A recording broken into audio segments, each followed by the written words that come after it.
Welcome to Kill Team Casuals, a podcast all about Kill Team filmed in 3 different time zones by 3 different gents. Enjoy. Hello and welcome everyone. It's the Kill Team Casuals and it feels like it's been a long while, but more importantly, it's episode 100. We did it. Yeah. Ooh, cheers, boys. Yeah. Cheers to you. Big Cheers money. to us. Yes. Who would have thought it? Thanks us. Thanks to us. So a big welcome straight out of the gates. 100th episode. Ben, I think this is about your 10th, but still, as a team, it's 100th. A big welcome to Ben from Battle Brothers Tabletop. Thank you very much. I'd like to start by thanking absolutely no one. It's all me. It's always been me. I run this show. Without me, this show would fall apart. Passing it over to somebody who gets to ride on my coattails, Russ from GFN Gaming, who does none of the work around here. I'm standing on the shoulders really of giants. A slob. Yeah, really a slob. That man right there. Drag along. I mean, we know he's not a giant. He's 5'1" if he's an inch. But I'm standing on his shoulders, looking over. He's 100 pounds, 5'2" if he's soaking wet. I'm going to pass this over to Reese, the handsome man in the top left. How's it going, buddy? Welcome to the 100th 100 episodes. Who'd have thunk it? I genuinely... Who'd have spunk it? Part of today's show, we're going to do a little bit later on, but we've sort of put out a bit of an Ask Me Anything or Ask Us Anything to the community, which is obviously what makes the show. We love, obviously, everyone who joins us live for the stream. Welcome to everyone in the chat there. Speaking of, but someone did ask the question, and we'll come to the rest of them later, but someone, it was who, I've got to double check who it was, but it was genuinely like, be honest, did you guys seriously think you'd ever get to 100 episodes? I never had a doubt. You never had a doubt? Yeah. I never had a doubt. Ben, how about you? My heart was in it from the very beginning. You know what I mean? My heart was in it. You know what? Actually, I'll take that back. I was actually reading the chat. That was my hesitation there. I genuinely, we just all, well, I'm sure we'll get sentimental and touchy-feely later, but we just clicked pretty heavily, pretty early on. And so I always knew it was going to, what does work mean in the scope of this very small audience and niche? But I knew that it was going to work. And I feel like it has worked. I feel like this Kill Team Casual experiment has been a success in that way. That was also our first album, the Kill Team Casuals Experience. That's our prog band, yeah. A big hello to everyone in the chat. Papa Kraken, one of our biggest supporters from very, very early doors. He's subscribed, so thank you so much, Papa. Dr. 0 Hours in there. Sandy, Andy. What up, Zach? We've got bands. The man that I'm stalking. The man that you're stalking. Yeah. Apparently, I'm stalking him. Also, if I came up as a friend request, Sandy, how come you haven't added me, buddy? Wow. That's offended. The truth. That's the real question. Offended now, aren't I? Rough. Wow. That's it's tough to air your dirty laundry live on air, but here we are. I'm taking this moment. Episode 100. It's time to bring it all out. Time to get all it out. Now, speaking of, big moments as well, obviously our 100th episode, but Russ, you also have reached a new milestone. Some would say, again, another surprising milestone, but you officially have continued to hold the crown as the number 1 Vespid player in the world. Global superstar, baby. Global. Possibly the universe. Taking this show. I can't be sure 100%, but I've got a feeling. Definitely the universe as well. It takes some serious huevos to be running Vespids these days, and I want to say thank you to all the Vespid players out there doing their best. Coming close, but not quite close enough, because this guy is still number 1 global somehow. That's it. And there's You're other welcome. players coming to you now for the secret sauce. They want Vespids to be good, and you're now getting like requests going, dude, tell me, what are you doing that I'm not? What are your secrets? Friend of the channel, although we hate him, obviously. Scott Bloor, yes, lovely dude. He's running Vespers at the moment, and he's had a terrible time recently, apparently. And he did ask me, and I do kind of feel like I did my best to bottle up what I thought was decent advice. However, honestly, getting lucky is pretty much how it works. I feel like just a mix of being pretty lucky and somehow, yeah. I can't really help you, unfortunately. Just get lucky. I've got some tips, but it's mainly get lucky. That's how you do well with this. That's just life advice, isn't it? If you're listening, Chris, that's the secret sauce. That's the sprinkling on top. You know, at this point, Chris is like the official fourth host of this show. Who is Chris? No one's ever seen him on the show. No one's ever seen his face. But I feel like he gets more airtime about getting him on so many times. He gets more. We got to get him on at some point. But he's got so much airtime on this show. It's insane.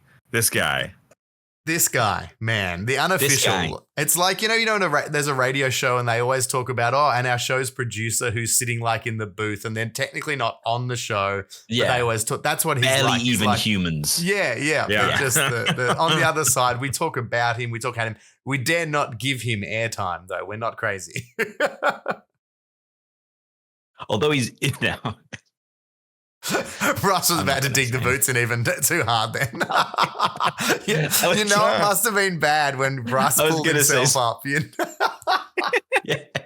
I don't normally filter anything. I thought, he's a lovely dude. I'm not gonna go in harder than I need to. That was uncalled for. I'm not gonna, put the boots in medium style. My two other favorite things that are going on. One, that the chat keeps digging the boots into saying happy 50th show to Ben. Thank you very much, gentlemen. Thank you very much, boys. I would like to say, go ahead. I was saying too, poor Norley then, who just feels absolutely left out in the cold. If anyone is an official mascot of the show, it's Norley the bum intern, and that's true. We can't forget Norley, our poor bum intern who has to clean our spit buckets and stuff like that. So, thank you, Norley. Thank you, Norley. I would just like to say, in defense of myself, since it seems like nobody else will, I have my track record, I will say, lately, the past couple of months, been pretty good, I'd like to say. I'll have to go back and scope out the episodes, but I think I've barely missed any in recent memory. I know the old Ben, maybe in every other episode kind of guy. But the new Ben, I think he's pretty consistent. I think I'm pretty consistent these days. You've had a huge turnaround. There was a dark period of time where people started to believe you were like Blore. They were like, is he even in the show? They talk about him a lot. Who is this guy? But you've turned it around. That's for sure. we did have a myth that you died at one point. But then you came back, obviously risen, much like the big man himself. I think me and Reese might be on 98 or 99. I think we possibly between us missed a couple, and I'm gonna say maybe Ben's on a high 80. High 80, yeah, that's about right. We'll give him a high 80. That sounds about right. I'm going to give you a high 80. We've built it up too. It's become the running gag that Ben doesn't exist. And doesn't turn up. Sandy said 34. I think 85. Yeah, that's possible. You got me, Sandy. You got me. All right. Well, stop. He's already dead. Stop. He's already dead. Let's reel it back around now, Russ. You did play with the Vespers on the weekend in a tournament. Warhammer World Critical Strike number 3. It was actually, look, sorry, I know you about asked me to explain the tournament and I just interrupted you to explain the tournament. So I'm not going to go back. You know the drill. Yeah, I'm not going to go back. I'm going to go straight in. So it was I think it was one of my favorite tournaments. I'm not a massive fan of 2-dayers anymore just because it takes up the full weekend, but it was a 2-dayer. But it was actually like a test match. Am I right, Russ? It's a cricket joke. It's a test match. I don't I don't like cricket, mate. I'm sorry. Neither do I. No, it's just trying to let that out again. Just talk about anything from like the 90s, Trapdoor, something like that. You won't get it. So yeah, it was actually really good. What I really liked, this is the first one where Layla, the rules writer, was there as like a TO walking around. Oh, cool. Which was great. I might have pestered a bit much about rules clarifications, even for games I wasn't playing. I did kind of ask a couple of questions about just Plague Marines, even though I was running Vespers, just because I was curious. You know, those interactions where you're like, do they get poisoned during the fight to then suffer extra damage and toxic but they don't? It's at the end. It's the same thing that came up with massive veering off here, but the same thing with it came up where in Harlequins where they can reduce your ballistic skill. No stats change can happen mid combat, from what I understand. It all has to happen. So you can't have any stat so weapon damage, ballistic skill can't be impacted during a combat. Much like a shooting, obviously, is all simultaneous. It's kind of similar to that, or even though it's not simultaneously, stuff gets resolved, but it doesn't have any sort of impact. So I thought it was great. So it was really good having someone as knowledgeable as they are, just kind of like wandering around answering questions. Because normally must have made it hard to cheat too. Yeah, you know what's so hard? I still got a couple through, but I had to whisper just in case they were around. I would just be like, okay, so I can fly 17 inches. They were like, what? I was like, don't. But yeah, no, it was a really good tournament. There was maybe 5 of us went down from Manchester, and we all ran relatively non-meta teams. We decided not to go to because there was a lot of Angels of Death, lots of Plagues, a bunch of Legionaries, and we kind of decided not to do that. So I took Vespids. Chris Turner took or A&M. He's on Instagram, A&M Tabletop. He's got some lovely Exaction squad that he's painted up recently. Yeah. Awesome work. Beautiful. Awesome work. Yeah. With the orange stripe. Oh, they look beautiful. You know what? He had an absolute so Chris got we turned up, me and Connor, Big Meech turned up about they'd been drinking for about 6 hours by the time we turned up to the hotel, and Turner was maybe the drunkest I've seen any human before. And he was like, we've got a tournament tomorrow, and he was just like, yeah, and it was still jolly. And then we went to bed, and he woke up, and he was just like, how you feeling? He's just like, it was pretty rough. And then he went like 3-0 that first. It was something ridiculous. He went 3-0, and I was like, how are you doing this? And he's like, no idea. Anyway, that's his secret power. Just become incredibly hungover. I think he was in between breaks, just going to be sick and then coming back and then winning the game and then going to be sick and then coming back and winning the net. Anyway, he somehow managed it. But he had an amazing result with the Exaction squad. It was like, I can't remember what it was in the end, like 4 wins and 2 losses. I think it might have been the same as me, 4 wins, 2 losses.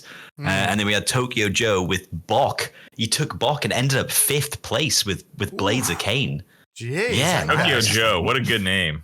That's Tokyo. We're not allowed to talk about why he's called Tokyo Joe. No, but Tokyo Joe did very well with Blades of Cain. Makes him seem like a cowboy offsider. Old Tokyo Joe. Old Tokyo Joe. And then we had. I think Exaction have some teeth. Yeah, well, I don't know. Honestly, he was got some of that punishing severe combo going on, which is just devastating. They can get. I think they're shields fight first, parry twice. So you run into them and just unless you're hitting with more than 2, they're just like boof, parry both, and it's just like boof. It's pretty good. But yeah, so we had Void Dancers with Meech, and then Mean Ben, who ironically got voted best opponent, which is still kind of worlds collide because he's notoriously a bit of a dick. Mean Ben, but everyone voted him nicely. He took Kroot, and he had the toughest strength of schedule in the attack. I think he had like a 75% like his opponents had a 75% win rate. He won all games on the first 3, and then went into Bart, Crit from Can You Roll a Crit, and then Guy Barton. So it was It was an interesting for him, but he did pretty good. He was what a lovely dude. What a lovely dude. Yeah, he's mentioned it. Lovely fella. But yeah, no, it was a good tournament. But yeah, overall, really good to have Layla there to answer any questions for rules. So you kind of knew it was going to be pretty well, and they were great. They were kind of wandering around, making sure that everyone kind of got equal time in case they wanted kind of rules questions answered. So yeah, it was really well put together. It was good tournament altogether. That's what a good result. So it was 4-2. Well, who were the losses against? So the first game, not that it would have mattered, but it always takes me a while to warm up in a tournament, especially if I've not been playing for a while. But my first game did happen to be Bart Lewandowski, and he's like easy money, dude. How many points did you win by? I think the score might have been. I think it might have been 28. I won't tell you which way it went. You can guess, but 20-8. I think it was pretty decent. So he was. You know what? It was. So yeah, obviously Bart won. He ended up winning the entire tournament. He's a great. You know, oddly, I'm going to reveal it now. I voted him as one of my favorite opponents. So you can get 2 votes. He was oddly such a lovely, like, you know, when you think top player. Oddly, I mean, such a nice guy. Oh yeah, well, I've played obviously. Yeah, well, I've heard this before. I've heard people say that he's actually like, you know, when you're playing like top players, great players, they always win tournaments. Mate, this is going to be a real sweaty game. You've got that in the back of your mind. Like if you're debating going to a tournament and you're worried about going into one of these top players, these elite players, and they're going to win the tournament, it's going to be a horrible experience. It was so lovely. He was so lovely to play against. Like he was just calm. I mean, again, because I was playing Vespids and not presenting much of a problem, but like it was on Beta Decima. He hadn't played John, Vespids. Who's just on the verge of beating his opponent every round. Just violently. Yeah, I've seen him bang really someone's face too. into the desk before, and he was winning. It's like, John, the hell are you doing, buddy? It's just like, I'm so happy. Just bang. Anyway, bam. Stay away from that dude. You can roll a crit. Just mad. That's what it is. Anyway, on your face, dog. In your face with his fist. Anyway, Bart was it was a real lovely game. I don't know. I felt it was just nice. It was just a nice, calm, lovely game. Even though I was getting absolutely pantsed, it was still a lovely game. Was he running? Hearthkin. Oh wow, Hearthkin salvages. Yeah. Short Kings take it down. Taking the Short Kings. You know, it was a great tournament result for odd teams. I feel like. Yeah. Considering you said that you were heading in thinking it was going to be a lot of like Angels of Death, Legionaries, Coven, and it was, to be fair. Yeah, there was a lot, but there was Rattlings. Guy Barton was running Rattlings. And did pretty well with them by all accounts. Obviously, Ben had the Fast Auger Kin Band. I was the only Vespid player. The only hardcore Vespid player. There was a bunch of Angels of Death. I think there may have been only one or two. Hard fought. Obviously. Only maybe one Warp Coven. Maybe one or two. And there was a bunch of Legionaries. I think there was like 4 or 5 Legionaries and maybe 5 or 6 Angels of Death and like maybe 2 or 3 Plague Marines. And there was a bunch of, maybe 2 or 3 Wrecker players. I was kind of sad I didn't go into Wreckers just because it's such a fun game, even though obviously the weight of dice they can throw out is just nuts. Like 5 attacks, 6 attacks. It's like, oof, yeah, I kind of didn't want that, but they're a fun team to play against. So first game in the bar, I was almost chuffed because I got to play him. It was a great game. I lost, which was fine because that meant my second game would be quite nice and easy. Not easy, but not like a rough match. Like that's the submarine technique. And I was like, if I'm going to submarine, damn right. If I'm submarining, it's going to be the guy who wins the entire tournament. Like that is no shame. That is the least amount of shame in a submarine you can get, basically. So Hearthkin Salvages, which I ended up playing again. Maybe in my second game. I think my second game also was Hearthkin Salvages, oddly. Oh, wow. Back to back. Oh, no. Maybe it was so my third game was Hearthkin. My second game was Angels of Death. It was on Octaria, so that was strange. So, no, Nakmund.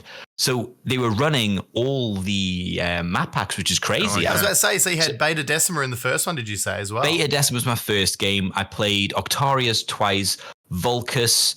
I don't think I played Into the Dark. I played Chalnath.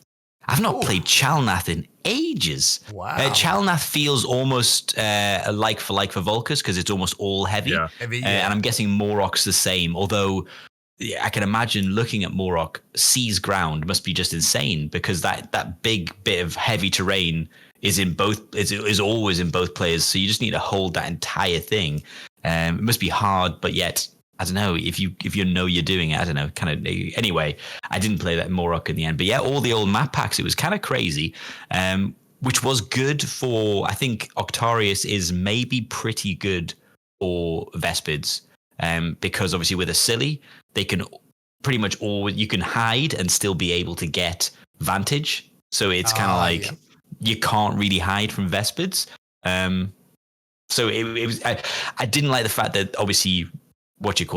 Alpha strikes are back, but since I was doing them, kind of okay with it, like in a weird way. Like I'm like, you know, if you're going to be alpha striking someone, do it when you're shooting on 4s.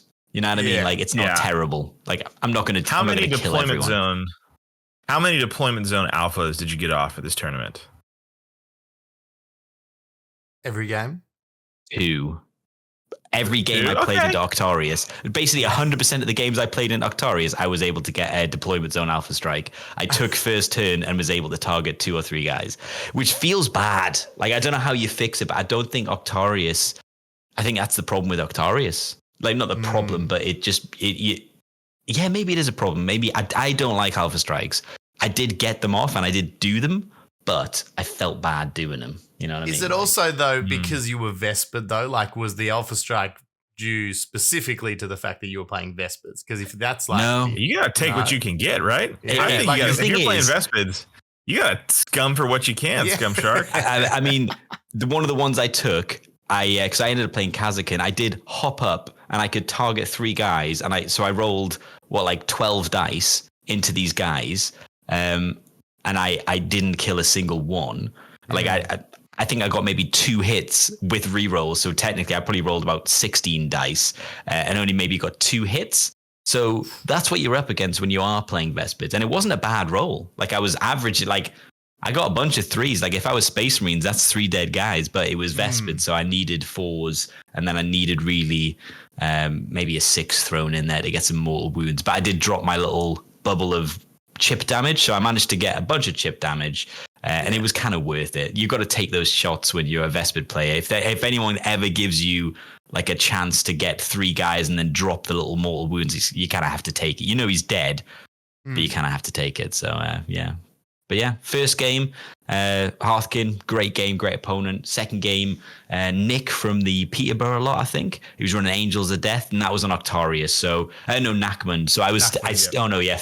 3 times, yeah, but on Nachmund and both Octarius games, I got an alpha shot off. Now the truth comes out. Yeah, it's coming out now. I know, I felt bad. The thing with Nachmund now is obviously the smoke is not valid through. It's just a smoke grenade, so you only benefit if you're in it. It's a slightly bigger radius, so but you know the smokestacks. They used to stop. Interesting. I didn't know that. So yeah, that's cool. There's a lot of light on Nachmund. It's basically all light, and you're suddenly like, I can shoot anyone now. And it was just sort of like, I guess I was into elite, so I just basically hid as much as I could behind heavy. I debated taking a heavy barricade. Actually, I might have done. I can't remember. But yeah, I was debating taking a heavy barricade, which I think if you are playing into Octarius or Nachmund, maybe think about dropping a heavy barricade and take it as your last equipment choice. So you leave a couple of guys out in the open. Maybe they think he's deployed badly, and then you just boof. I think I was only able to leave myself with no targets because I have the stealth guy and then the drone that's super concealed, so I could put them out in the open and then have everyone kind of hidden behind heavy. And then because Vespids, you can use darting flight so that you can get like between 7, 8, 9, 10 inch your normal movement, and then an additional 4 if you've taken the equipment for your dash. You can basically use turn 1 to reposition out of the heavy into the forward heavy. So it's not too bad for Vespids if you have to deploy badly, because you can pretty much get all the way across the board. You don't want to use it loads, but you can like even it yourself out again. So it's not terrible, and then you don't give away too many shots. But if you're not Vespids, you have to presumably have some guys open, and you're going to get punished on some of those games with only light. So I took full advantage of that whenever I could. But I did go into Thomas Sturgeon, who's a fan at the Kill Team Casuals podcast, and how could you blame him? You know what I mean? It's such a lovely podcast. 100 episodes can barely be wrong. Exactly. Okay. You know what I mean? We're doing something. But he did say I will pass on his hellos to you guys because he was lovely. He played Warp Coven. He's not that lovely because obviously he took Warp Coven. He played. You know what I mean? Like he's a lovely dude, but he also totook Warp Coven. So how lovely is he really? Not very. But he did hand me my second loss. Yeah. So Thomas, lovely dude. Now he'll never listen. I think again. he did. Yeah. You know, once you meet your heroes and you beat them, it's like, well, yeah. I'm and he did. He like it felt like I've never played Warp Coven before. Obviously, I've heard. Oh boy. I didn't hear our podcast on them. Obviously, I was there when we did the podcast with Kenny, old Jim Ken. And to be fair, Thomas said he'd listen to it as well. He's like, I have listened to that. Comments. So. I'm going to stop the comments because West Coast Kill Teamers are nuts. Kelly, not Kenny. We know that. Oh yeah. Shut up, West Coasters commenting right now. Yeah. West Coast Kill Team is wild. West Coast Kill Team, if you're listening right now, they got some wild takes.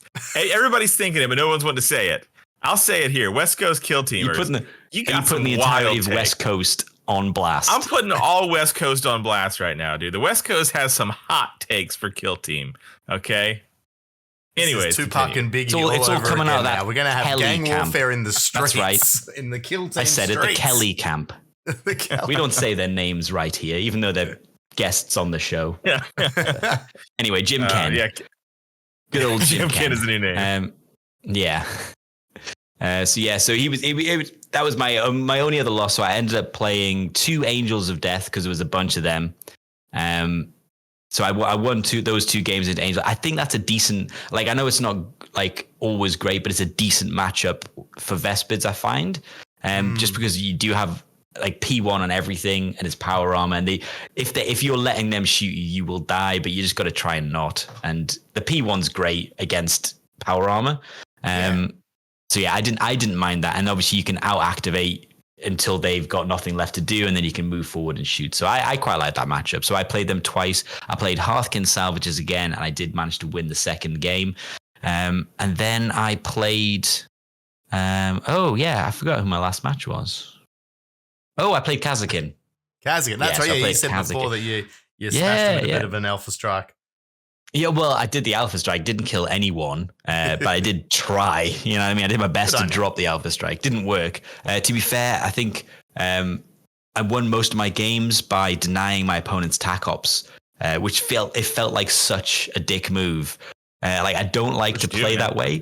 I know. I felt like such a bad move. Not a bad move. It was a great move because I won the games. But it feels like a dick move. You know, to being like, I'm just out here trying to play my game, trying to score my tac ops, and I'm like, okay, so I'm going to guess, because everyone's taking security, which is kind of a safe bet.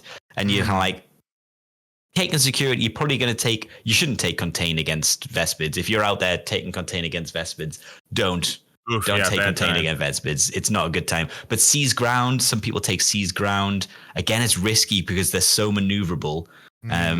I basically spent the game thinking, I wonder if he's taken that, and I'll just make sure that I'm in a way to deny contain, and then make sure he's not holding any heavy. And then if he looks like he's going for heavy, maybe I guess he's going for heavy. And I ended up just doing that a couple of games, and then my opponent scored 0. And then quite a lot of the time, I find that people priority op tac op. So it ended up being, instead of just 0 points, it's like an additional 3 points that they didn't get. And if I was taking confirm kill, I most likely got it. Because again, I would kill the back lines, which seems like a dumb move, and they're not really protecting them, and they're behind light. You kill the back lines, and then you're moving forward with your drone, and you can deny contain, super conceal the drone onto 2 objectives if you kill them together. And I was able to do that in most of the games, killing the back line and get the drone there on conceal, scoring kind of confirm kill and denying contain. And it just happened to, again, I got lucky. Like that was kind of it. Like they happened to take contain, and as I was trying to deny it, and it did. And then Seize Ground, making sure that they weren't holding. I think the last move of the last game was a very mean-spirited move by me. I even used darting flight to move my leader and then dash him so that he was contesting a bit of heavy. And after I did it, I was like, this wouldn't have changed anything. Like I just denied you getting any points on tac op for no reason at all. Just a bully. Because I was already up. Like it was already like 17-9. And I was sort of like, that felt mean-spirited. And I was just, but after I did it, I was like, I'm so sorry. I was like, that's such a mean move. Apologies. I won't take it back, but I am sorry. And the only defense that I'll give you there is it's sometimes not bad to still play that mindset, because if you don't do it that time, then you might forget it. You know what I mean? Like you should always do the actions and do the things, because then all of a sudden that stops. You get good at remembering and getting in the actions, where I mean, you're still an awful person, but yeah, I can understand. I always quote Slater at people. So when everyone say when I'm thinking like, so I just want you to know that was a dick move I just did there. But as the late great Ryan, he's not the late or great. As the late great Ryan Slater would say, you never take it easy on anyone, because otherwise they'll die a scrub. I think that was verbatim. Whereas this way, they'll live a better kill team player.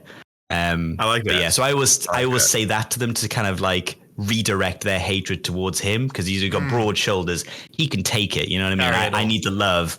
He kind of lives off that hate. So I feel like it's better directed at him than at us. So yeah, that's what I always say to anyone. Well, look, that's a very good outing again. You've done. It was a good tournament. Very well. Yeah, it sounds like it was a ripper to attend as well. Yeah, Hearthkin Salva just took the win. Love to see it, man. Bart Lewandowski. I forget who came third or second, because it wasn't me, and if it wasn't me, I don't care. You know what I mean? Matter. Yeah. But I can't remember. I actually can't remember. Oh no, yeah, I don't remember. Wasn't one of your mates that you had to drive back in the car with? And they were like, I got second. No. Shut up. It's like, shut up. Did you get first? Who cares? Yeah, Who cares? I think I came 17th in the end. It was like 17th out of 52 or 54 or something. I think it must have been scheduled for like 64 or something like that, or 62. And then there'll be some drops. So yeah, so 17th in the end, which is pretty good. Oh, nice. Well, look, this is all a good build up though to what we're looking at doing, Russ. Obviously, this is more training for you getting yourself to Worlds this year. Obviously, you golden ticket hunting with Vespers.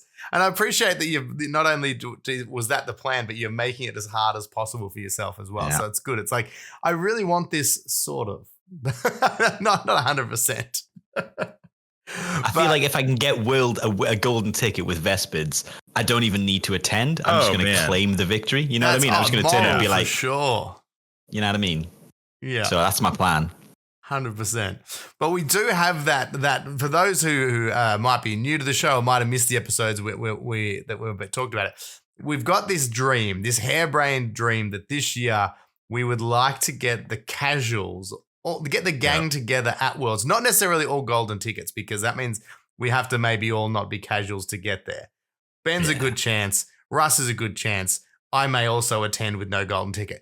But to make the dream come true, we're obviously wanting to get a little bit of help from our community, but we want to make sure that if we are doing things, so obviously there's our Patreon to support, which helps support the show, which everything we make through that we put back into the show and ideas like this. But we also wanted to do a little bit more and have a bit more fun, because obviously we've got a lot of jokes and in-jokes on the show, and we do have some existing merch. Exhibit A that I'm wearing just here. If you're listening on the podcast, imagine me wearing a merch shirt.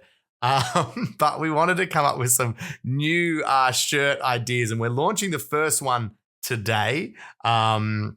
So I'm going to bring that up on the screen again if you're watching this on YouTube or watching live.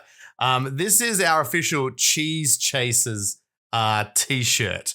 So this is the first of the series, and there's a whole lot more coming as well. Each month we're going to try and release a new one to hopefully get you guys excited. And obviously getting these t-shirts helps us towards that dream of potentially, getting to, it's not all on you, it'll be on us as well. But we would love to obviously be at Worlds and do a show live from Worlds, which we think would be really, really cool. A few people I love are already asking about a Butter Boys t-shirt. That is in the list as well. In the works. It's in the works, boys. You know it's coming. But this is, this is the first one, the Cheese Chasers. If you are interested in checking it out, if you head to Casual Wargamers YouTube, there's a store link there. So that's the easiest way to do it. Go to YouTube, click on store, and then there's a link to the t-shirt. So, it posts anywhere in the world. You can get it. They've got all the different sizes. But we just think that's a bit of fun. We will also be moving the other merch into that same store as well. So if you like the classic, amazingly drawn one that I'm wearing, created by Russ, that'll be up there. All the standard hoodies and t-shirts and stuff with just the Kill Team casual logos. But that's a fantastic way to support us. And who knows? You got to dream big for this. So I'm pretty excited about it potentially going ahead. Yeah, man, we're trying. We got hope in our hearts. It would be sweet to unite the three, kill team crime families, and yes, exactly, and make some cool stuff. Oh, geez. Now, the other important thing about today's episode is we did put out the Ask Me Anythings to everyone out there. So if you're in the Battle Brothers Discord, if you're obviously a part of the Kill Team Casuals Patreon, you would have seen that call go out. And we're going to run through some of these questions. Now, we've deliberately kept them a little bit secret from Ben and Russ just because I think off the cuff is the best way to do it. These guys' answers are more likely to be insulting and upsetting if they don't have time to prepare. So, and we got a gamut of some were wild and weird and wacky. Some were really good. I'm going to try and just pick out some that I thought were interesting and will give us good, interesting talking points. But the first one I wanted to start, and Russ, I know this one is near and dear to your heart. This is from Sandy, aka Sandal, depending on which platform you're on, I believe. Sandy, baby. Do you ever think Sandy, there will be a Tyrannid kill team? Oh, baby. Oh, man. I mean, has to, right? It has to come. You know what? Yes, I'm going to say unequivocally, there will be a Tyrannid kill team. I think there kind of has to be. I know it sounds weird. You know what? It's almost counter to kill team because it's like focused ops, and Tyrannids don't do that. They just swarm a planet, right? Yes. But they're one of the biggest factions. They're one of the best factions. Yes, I think this edition there will be a kill team.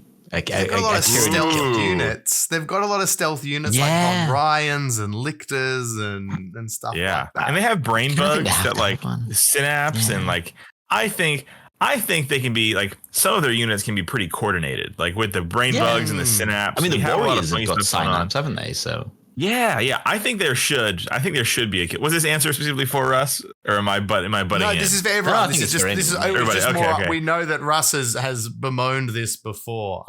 So yeah. But no, this is for all of us. I want there to be one, but if they haven't released one yet, my heart tells me maybe it's not coming.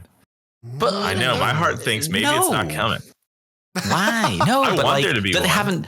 They haven't done demons. They haven't done Grey Knights. They haven't done Death War. There's so many things they haven't done. And up until they did the Ratlings, they'd not done ab-humans. So I think if we've got an ab-human kill team, we can get a Tyrannid kill. You know what I mean? Like, well, we've seen. I think there should be. I'm with you. There should be. We've seen the new going back to the White Dwarf release teams as well. I think it is in the next White Dwarf. There's meant to be 2 kill team rule sets in that as well. Was it Scions and someone else or something in the White Dwarf? Nope. That was a cute little misprint by our good friends at White Dwarf. That is actually at Warcom. It's actually 2 new combat patrols. Oh my goodness gracious. Yep. Cheeky little misprint. What? Cheeky little misprint. Yep. That is not cheeky. That's awful. I saw that. I was like, wow, we're going back. Yeah. Like 2 new kill teams coming. It's like Slippity, Slobber, and Scions, and the Murder Fang, Murder Hound, Necron Court is coming. That was it. Wow. 2 new kill teams. We're like, whoa, okay, pretty cool. And then nope, they lied. It was a cheeky little misprint. And it's 2 new combat patrols. So that's genuinely brutal. Like I'm heartbroken live on air right now. They had you, dude. You were pumped. I saw it in your face. I mean, it's time to burn down Nottingham again. I think that's worthy of a semi-burning, a singeing. Well, this actually takes me. Okay, well, this can still segue rather conveniently because my answer to this particular question is linked to another question which we got from Dr. Zero Hour, which was what linking is the dream questions? Who the hell are we? Get out of town. Who the hell what are the dream teams that we'd like to see added to Kill Team roster? So for me, that dream team is, and that's been one we've talked about a bit, is to get new Catachans, and I reckon it's going to happen sometime soon. I reckon we're going to see a bit like the Kriegs. It's going to come through Kill Team, and that matchup, Catachan versus Tyrannid, surely that's the box set matchup. They would be printing money. Right. If they do Tyranids versus Catachans, that's printing money, babe. Like That's the it game. will be the Tyranid greatest attack. selling. Yeah, No, it'll be the scouts. greatest single selling kill team box of all time if they Without made a it. doubt. Sometimes I think 100%. Games Workshop doesn't like making money. Truly. Because like you make that and you're gonna pull in the big bucks, dude. Like it would go crazy. Yeah. So that's the only catch is I don't know when it would happen because, you know, if you look at the current story arc and the planet we're on and the big gun and all those shenanigans, we seem very far from junkie. Do we care? Do we care about I didn't even know any of that was happening. No. Exactly. I mean, it's lovely. They do. It's lovely. They care. But I think the caring is less about the story and more about the let's just get some Tyranids. And some Catachan would be a bit. You know what I'd love? I'd love like a weird. I guess I'm kind of describing Galapox, which I know is an obvious proxy for Tyranids, but I'd love some rippers, some like fancy rippers. Yeah, like a couple of bases that are just like either big bases or individual rippers, but like an option to have like ripper swarms. So that because there's no real like operatives that are like multiple operatives. I know that's obviously an obvious thing to say because how could an operative be multiple operatives? But I almost want like this weird thing. Yeah, like I almost, you know how they got like the pink horrors. I'd love this idea that you've got like a big swarm, but you also come with like a 30 millibit base, or you've got 225s, and for like a CP you can like split them and like head in two different directions. I would love that idea to be like you've got cumulative wounds of 20 wounds, and if you spend a CP, you half whatever wounds you've got and you just disperse, and it'd be like hell, you could do 3 if you wanted. Like I don't know, something like that. But you just move forward and then like they spread out. Something like that would be funky. Some sort of weird new rule is what I'm looking for, but a thematic funky rule. And I like rippers, so rippers, please. Trillybong in the chat made a good point with the new Gene Stealers, which could be on the way, or I think they have been rumored to be on the way. That obviously the Necromunda? Oh no, well that's the wild mutated ones, but I think there's meant to be a new like you could do a new box or something, like again that would be really Gene Stealers versus, because obviously they've hinted that there's some form of maybe Gene Stealer stuff coming, whether there's been rumors that Space Hulk or new Gene Stealers, because there's the commemorative model and that's making people go, ooh, is that okay? Yeah, someone said something. I can't remember. Someone in the chat said something that they were hinted at because something in the Rattling lore said that they like to eat operatives, and it was something about them. They would eat Tyranids, and like it was such a like there was like a recipe, but it's in there was some sort of like, I don't know. This is so hearsay. There was something along the lines of like they'd done like a Rattling recipe book, and there was something in it about something Tyranidish. Oh, I don't know where this has article. come from. Is that a walk? Yeah. So I think a few people were like, oh, maybe this is a hint that because Rattlings, although Rattlings are now in 40k, but like maybe there's going to be some sort of like, I have no idea. Someone mentioned it, and I was like, oh, maybe. I don't know if you guys had heard, but. So we've got. I don't think it was necessarily Kill Team. Me on the Catachans. Russ just wants too many rippers for anyone to deal with. Ben, what team would you like to see? Who are you banking on? Well, I've got 3. I've got 3. No worries, mate. That's fine. I mean, yeah. I'll run through them real quick. So, number 1, first off, I think I want some sort of Chaos Demon team. That'd be lovely. Yeah. I understand why you wouldn't have it in there because, like, are they particularly tactical? No, like I understand that, but some sort of Chaos Demon isn't team. it? Yeah, it's like, why are they there? Like, I understand Tyranids are there to F everybody up, you know what I mean? But like, why are demons there? Just because I don't know, the warp spawn, who knows? But like a Chaos Demon team of some sort. I would also want, with the Emperor's Children stuff coming out, I would love to see a Noise Marine kill team. Yes. That would be pretty freaking sweet. Yeah. I would love that. Just because like we've got Plague Marines and we've got Night Lords. Yeah, like, are we going to get more fleshing out? I hope we get them all. And then also, I would love Legionaries. to see. Yeah, I would love to see a World Eaters team because I don't think I've announced it. I actually have announced it. Like, not like anybody cares. But for some reason, I got some weird, virus over Christmas break, and I'm building up a 2,000 point World Eater army list for 40k. Madman. Nice. You got the butcher's nails in bad, sir. They're biting, brother. The nails, they bite. And so, I realized I had like from working at the shop, I had acquired like 1,400 points of World Eaters, and I was like, I just need Angron and a couple of 8-bound, and that's like my list. So I was like, all right, so like, yeah, they're pretty nasty. So at World Eaters, that would be pretty sweet, you know, because Legionaries are going away. What's going to take their spot? You know, Nemesis Claw, kind of, but. Yeah, well, I get. Yeah, they're their own thing, though, aren't they? I love the idea. Yeah, they are. Something either you've got like concussion, like, and they make a new rule for the sound weapons, or they basically a lot of shooting with stun would be nuts, or stun or shock in ranged.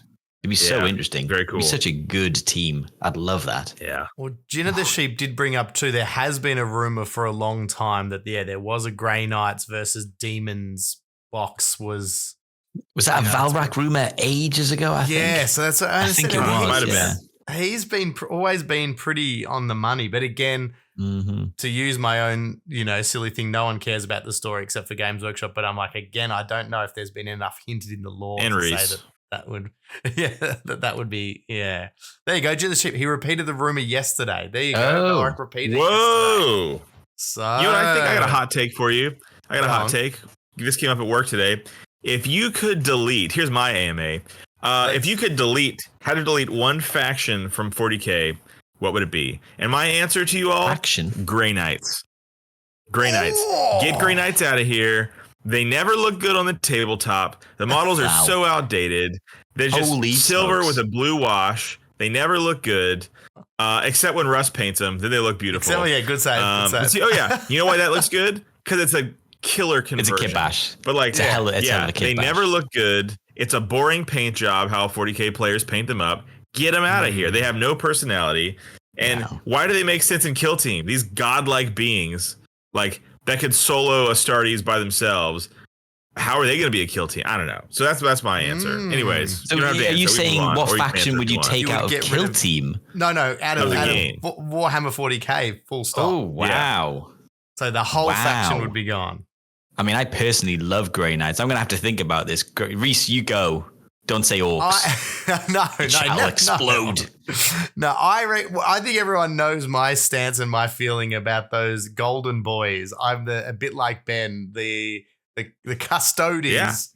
Yeah. For me, get them out of here. Are fantastic in lore, but they don't convert well into the game. It's a bit like the same issue for a long reason why they didn't do Primarch models in 40K and things like that was because it was like these things are meant to be like off the scale.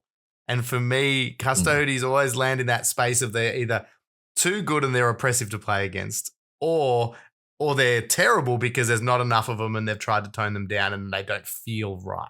I feel like they're such a hard team to get right. And I also am not a huge fan, which is funny because I collect Celestial Lions in 40K, but their gold paint job, that standard one, I'm not a huge fan. It's so boring. I agree. Yeah. I agree.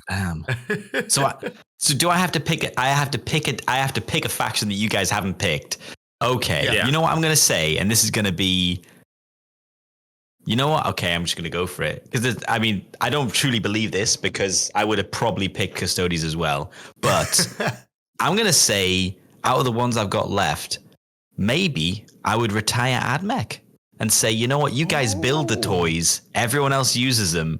Maybe you guys shouldn't be fighting.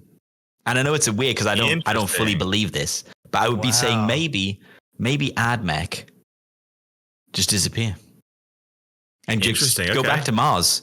Keep everything everything pumping. You can have some like the occasional the engine sear models, like that can be their representation. Do you know what it is? I think I'm still annoyed that the naming that they've got for like Ark and Land for the Land Raider. I'm still annoyed by that. So I think that's still kind of just dumb. You know what I mean? I just don't like that. Maybe that's why I'm still annoyed. Yeah, but, I'm with you. The heresy stuff made some me upset about a lot of things like that, and also like what was the lady whose name was Astartes and stuff like that. You're like, didn't need to happen. Yeah, there's some stuff that's just. I mean, to be fair, there's quite. When you're playing a Hideo Kojima game, and like any of the Metal Gears, and everyone's name is like on the money, like it's so on the nose. Like if you're playing this Death Stranding and it's called I'm called Deadman. I used to be dead. And you're like, all right, mate, calm down. And they're like, my name's Mama. I see weird babies. It's like, all right, dude, take it. And my name's Die Hardman because I don't die. And I'm called Hartman because my heart's. It's like, dude, chill. Outsource the naming. Get someone else. You do everything Call else him David. So good. Call him David. Anything, not Hartman because his heart fails. It's just on the nose. Too much. But anyway. But yeah. Okay. Oh, I love it. All right. This is a really cool one, actually. I'm looking forward to hearing both of your answers on this. This is from Kara Khan 1534. What's your favorite operative out of any kill team? What's your favorite model of operative to see on the board? Are you going to take this one first, Ben? I got a lot of love in my heart for the Anointed. A lot of love in my heart. I was like, the Anointed's got to be up there, right? If we're talking about a lot of love. Yeah, I got a lot of love in my heart there. I would also have to say, though, someone that I truly, truly miss with all of my heart is I really miss the Ventriloquar. I'm going to say Ventriloquar is my favorite opera because I've been missing some Nimclaw. I'm done with Legionaries. I've sworn them off. They're so boring. Right now, you just stat check and win, or you don't. It's just so boring. Yeah. So I think I'm going back to maybe Nemesis Claw or Felgor. I don't know. But I'm going to pick the Ventriloquar because he's such just a wrench in, you send the Anointed out and he kills everything. But the Ventriloquar is just this wrench in the wheels that you put out. And now he can perform his actions on counteract. Like just really, really crazy stuff. It's a fun model. It's a real fun model. Yeah, it's hard to. So in my heart of hearts, you've got two standouts for me, which is you got the Shrive talent, and I know he's not the best operative, but he's just. I think maybe the last edition. He's a wrench in the plan. Yeah. Yeah, he is a wrench in the plan. You put him forward and you just like come at him, and the Balefire is so. I mean, at the moment, he just got better into last edition, into this edition. He just became such a clutch model. But I don't want to go Legionaries because obviously they've got their entire team's awesome. Their warriors are awesome. So I'm not going to pick. I'm going to purposely not pick a Legionary model, even though the Balefire. Honorable mention. Exactly. They get the honorable mention because they, without doubt, probably some of the best operatives in the game. Do you know what I've always loved? I've always loved the Vandal from the Felgor Ravagers.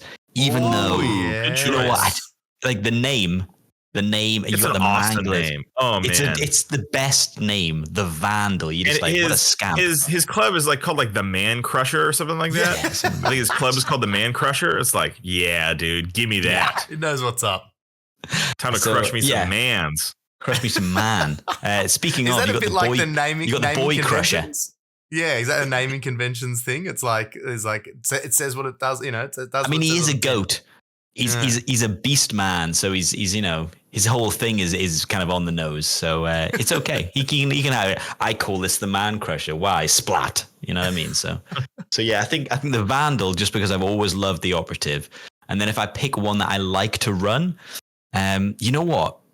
For sheer swing ability, like if this lady gets into combat, the Death Cult Executioner for Elicidian Star Striders, personally for me, has ended up killing into Nemesis Claw. I think it was in one game that she killed 3 operatives, and I was just like, you know what, this lady is tops for me now.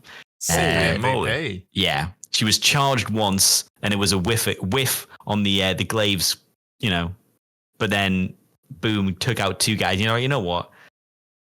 If she gets rolling, she does some work, but she gets shot and she's dead. So, but yeah, so either the Vandal or the Executioner, the Death Cult Executioner. How about you, Reese? Who are you going for? One quick honorable mention because it's the entire team. I still think the Mandrakes, from an aesthetic point, are one of the coolest looking teams. Like I actually don't like that their specialists don't really look like set specialists that they got top knots. Yeah. But as an aesthetic, the team, I think they are really, really cool. But I think my the Choose of the Flesh, what a great name. Holy moly. They've got like their lore, and apart from the fact that the specialists don't really stand out, they've got some really cool stuff. But it's a classic. My favorite is still the Wormblade Calamorph. Just there's something about that cowboy yeah. model. I mean, like it's classic. Yeah. Kill team classic. Every time. Yeah, you know what? Complete kill team hero. Like for me, yeah. That's like you forget about him, but like if there was ever a kill team operative, you know, like a poster boy or poster Tyrannid, I guess. You know, like just it's such a cool model. It's not even that new anymore. Like it's a little bit, but it's so dynamic. It looks incredible. It looks incredible. It's a good pose. Yeah, it's a great one. The billowing cloak around it, like it's very, very cool. All right, here's an interesting one for you, and this one is from a friend of the show in the chat, Lapscallion. If you were playing in an event this weekend, which team are you bringing and why? So, Russ, you're not tied into you have to play Vespers because you're the world number one. You're just heading out. You're picking a team. Who are you taking? Why? You know what? At this stage, you know, I struggled with this because it's been a weird this season. For some reason, there's not been. I used to flit between a bunch of teams that I used to love. I had like 2 or 3 teams that I was like, I love Blooded, I loved Legionaries, I loved Star Striders, and I used to be like, oh, it's a real decision.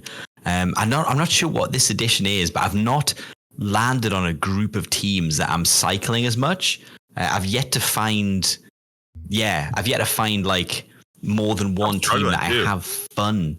It's a weird thing. Like I have fun. This can sound odd. I have fun playing Vespids, even though there is times where you will just whiff hard, and you will whiff hard on good dice. You know what I mean? Like you will roll decently well, but just whiff because they need you to roll very well sometimes, or just ignore the dice completely and play. But certain missions, there's some futility to it. But yeah, I don't know. I think I would take Vespids. I'm still enjoying. I'm still enjoying Vespids. There's some operatives there. I mean, I know I just picked my favorite operative is not that, but Echo just mentioned the Shade Strain, which is the stealth Vespid, and I love that model. That model is my favorite out of the So I think I would, because even though I've just gone to a tournament and played 6 games with them recently, I'm not done. 6 more. Run it back. I was going to say run it back. You know what? Maybe just 3. But yeah. How about you, Reese? You going out the door? Who you picking? Who you picking up immediately? Well, we were talking in the green room. This question has just happened to be like, so I'm a bit like you, Russ. This new edition, I haven't found like my teams. Like I definitely haven't had the opportunity to play as many games as I would have liked. And usually that's a great way to start, I play this team, swap it and jump around, but I haven't played enough games to really even have that opportunity. And my group that I usually play with for a number of reasons, new baby arrivals, holidays, Christmas periods and all that, like I'm still currently running Felgor with them, but to me, that's still my last edition team I finished on. So I'm in the hunt for, and especially if we're going to do this road to the golden ticket thing, I need the chat's help. I need you guys' help to start thinking of what's a team to zero in on and start getting amongst, because I've still got that last edition mindset, and as we said, we're now putting Legionaries to bed, and like there's some of those teams that were the old faithfuls that I'm like, no, I've played enough. I really want to get try something new or different in this new edition. So yeah, I'm in a tough spot. Any advice, boys? Help guide me here, because I love that Russ, you've gone out of left field. But yeah, Ben, tell me what you think. I think when I think of you, I think of you're a real guard man. It's sort of when I think of you, I think of guard, and so I would suspect my children just burst in the door.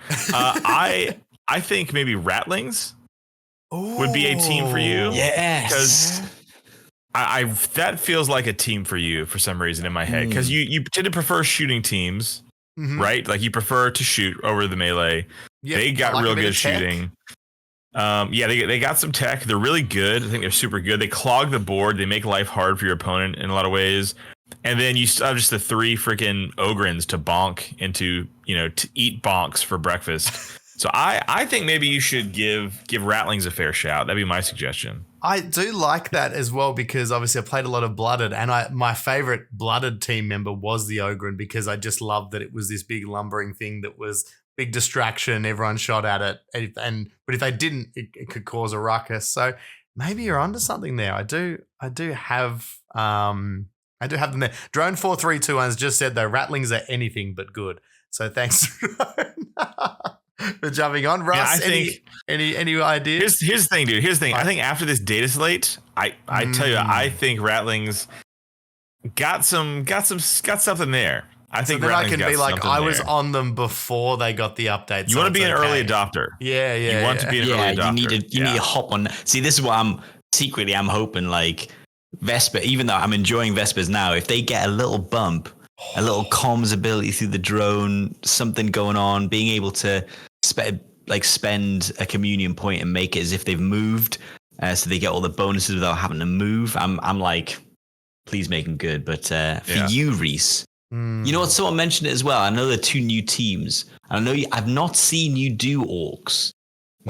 True. You've not played orcs before, and I think maybe hopping in on a really fun team because wreckers are fun. Like if you want a fun time, I think they're not the golden ticket team, but they are the fun team. No, but they're like if you just want to roll, if you just want to slang dice and shoot the shit, so to say, the wreckers are just fun. You just rolling all the dice, having all the fun. Having all the fun, and just like. They're quite hardy, 4-up saves, lots of wounds, some healing. Just a scratch. They're not re-rolls. Just a scratch. Yeah, you've got some like board control operatives with your squigs that you can just run forward and be like, you don't want to come too close to the counter charge. So you can kind of hem your opponent in and then pop up and just blast everything. It's real fun. It's a real fun team. And I think of you as the true casual. You know what I mean? And I think that's what you want. Because that's a fun team. We know that the percentages of me even getting within smelling distance of a golden ticket at 0.00001. But I'm like, that's it. Do I put into mind that? Do I think about teams that are doing well? But as I said, you might go, oh, so you do Warp Coven, but then we're about to get a slate, which means they'll probably. They're about to get absolutely cluster bombed, dude. Yeah, they've got to be, surely, right? So it's like, and I do like the idea of trying. The new edition teams, like what's again, what's coming up next? What are the next two teams going to be? I'm very excited to see, but I think you're right. Maybe it's one of those 2 in the new box set. Because the other one, someone did mention it in the chat. Rattling, yeah. Kroot was probably another one I was umming and ahhing about. Like again, another team. Dude, here's the thing: Kroot are kind of sick this edition, dude. Yeah. They're kind of sick. They've got they're not. I'm not saying they're good. I'm not saying they're like a great team, but the changes, they're kind of sick now, dude. They have some teeth where they used to not have teeth. And the way they stack buffs on people, it's really cool and thematic. Like, okay, the kin band, we're going after this guy, and as soon as he goes down, those bonuses jump to the other guy. Accurate. They jump. It's like, all right, now we're going after this guy. It's oh man. Critter kind of sick, dude. You'd have a fun time with him now. And that's the teams I kind of like are that kind of middle ground of they're not a full horde team, but they're not an elite team. They've got some tech, so you got to have a bit of synergy and stuff like that. And I played them a little bit in the last edition and always wanted to play them more, but just they got lost in the mix. So maybe it's Kroot, lads. Maybe it's also there seems to be this everybody loves the Kroot guy. Yeah, right. I don't know if you guys feel that, but when I see somebody who brought Kroot, I'm like, that's a fun guy right there. That's the guy that I want to grab a beer with. That's a fun guy. I need that kind of positive press. My reputation in that in the community is terrible, so I need some positive press. So maybe play the team that is inherently. Yeah, after the trials. After the trials went public. Yes, exactly. I'm really my public image is stuff tatters. Yeah. It's a good thing you had the best lawyer that Australia had to offer, man. That kangaroo in a suit really came through for you. He's just adorable, really. I love it. Everyone joining in. Everyone loves the Kroot guy, but hates the Tau guy. The Kroot guy. I mean, it's so true, isn't it, though? Maybe not this edition, but everyone would be like, oh, Tau. And then you're like, Kroot. It's like the Labrador energy. The Kroot gives you Labrador, and you're just like, big lad vibes. Yeah. I like it. All right, that's my answer. Kroot, baby, it's on. Kroot, I think so. Kroot for gold. I might do just one more question because we're running a little bit over, but this one I think is a really good question. We could burn. We could speed through some. We could burn through some. Yeah. We'll give one-word answers. Okay, let's do one-word answers after this next one because this next one might be a little bit more, but I think it's a good one. So this is from good friend of the show, Deep Fatty, and I actually think it's a bit different. Deep. It's Kill Team adjacent, but also what we do with podcasting in our channels. What is one lesson each host has learnt about starting and running Warhammer-based channels and making content? Jeez. So for anyone else out there thinking about doing it, this is not a short answer, is it? I know. Oof. What's the one? If we just say one thing, literally one thing. Yeah, well, okay, I'll start. I'll give you my one because I've got an answer, and then this will give you guys a chance to, because it's Deep Fatty, a fantastic question. I can go next, I think. Yeah, there's it's a great so many question. layers.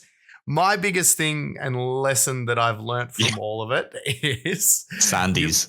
Is to make sure that whatever content you're creating, you enjoy it and enjoy the process of its creation.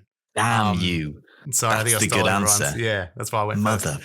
Yeah, because it's you don't do this, you don't do a YouTube channel. I mean, you might initially start out with the idea or intent that it's going to make you money and you're going to do all this stuff from it. But the reality is you do it because you love doing it. You love providing content for people to watch, to discuss, to talk about. So if you don't enjoy the process that is the creation, if you don't enjoy coming up with the ideas, shooting it if it's you're making battle reports, editing it if you like editing, you will find it's hard to maintain. To enjoy editing. Yeah. And then that's it, because that's the hidden thing. The biggest part of it, depending on it, is a lot of it's editing and it's a lot of it's time. So, and that time gets taken away from hobby and playing games. Like, it's got to come from somewhere in your life. So focus on content you love, and don't be afraid to let it go if it's not what you thought it was. If it was not what you thought what it was going to be, let it go. It's okay. Okay. I'm going to have to go next, Ben, because otherwise you're going to steal the next best answer. Okay, go for it. So I think mine is something I'm not worried anybody's taking mine, so go for it. Okay. So unless you're just saying don't do it, which is fair. No. So what Reese said is obviously love what you do. Yeah, that's a big, I think that's why everyone starts. And that's obviously that's what I think something I've learned, because if it's something like, what's one thing you've learned? And what's one thing I've learned is engage with the community as much in real life as you can. I would say do that. Like that's one thing I've learned to do, because if you're spending a lot of time editing, as I do, and you're sitting at a computer editing, it's quite insular. You're quite isolated when you're doing that. And the most fun the hobby is, and to take you back to that joy, is to interact with people, because that is the most fun of the hobby is. And I found one thing I've learned, I should have done it sooner, is go to events more. Because as soon as I started going to events, I had so much more fun in the hobby, which then urged me to continue. Like, when you're hitting that, well, I'm going to tell you, you hit that wall where you're like, God damn, I cannot spend another 20 minutes. I'm trying to find an excuse to do anything other than sit at this computer and do what I'm committed my spare time, or most of my spare time, to do. So you need to have a reason why you're doing it, like a love of the community, and the community is like 90% of the hobby. Obviously there's the lore, which is great, but like interacting with other people and that social interacting really gets you through the game and the hobby. And so I would say what I've learned is to physically put myself out there more, interacting with the community in a face-to-face, because that is the most fun. And I should have done that sooner. I definitely should have done that sooner. I spent too long not playing like tournaments or like going to the local stuff. So yeah, that's what I've learned in a less practical way. Obviously, I learn how to edit, but learning to do that is probably a better answer and a more truthful answer, I'd say. I think you're spot on. So both things too. It's the community around. Like, that's why we love the show, is we love having it live in the chat. We love seeing the comments on the thing. We love that was a good one. Engaging in it. It's like, it's 100% seeing that engagement of community. And I'm the same as you, Russ. I was slow to get out of my bubble and get to more stuff. And I'm still pushing myself, but I tell you what, since I've been doing it, it's made a big difference. Well, I mean, I consider you guys part of the community as well, and I think it was one of the best decisions I made was to interact with you nerds, and I wish I'd done it sooner. You know what I mean? So it's led to all this loveliness. So you are part of my community interaction, obviously. Oh, so I consider that a great part of it and a fun part of it. All right, Ben, top that. That's good. That's good. No, I think I win.